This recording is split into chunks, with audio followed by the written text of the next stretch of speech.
Mas madali mo pang pagkasunduin ng langit at lupa, Hoven, kaysa dalawang Pilipino tungkol sa alinmang bagay. Negosyo o kalayaan, bayan o sarili, pumili ka! Paano ninyo nasisikmurang pag-usapan ng negosyo kung mangalipin tayo sa sarili nating bayan? Para kayong mga birhen na naniniwala sa pag-ibig na isang puta! Kaawa-awang mga sundalo ng kawit. Nasa maling ulo ang utak ng inyong pinuno. At hindi naman ganun kalaki ang utak niya. Mabibilang ko lang ang sundalong nakilala kong tunay na makabayan.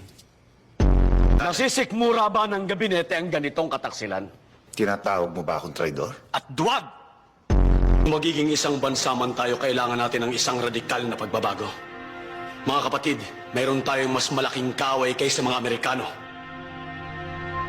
Ang ating sarili.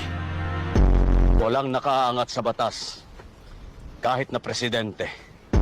Kung pagpapalaya sa mga traidor ang pakikipolitika, ayoko maging bahagi niyan.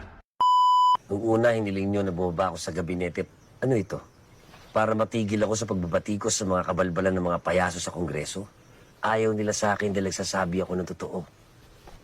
Kapayapaan na walang kalayaan.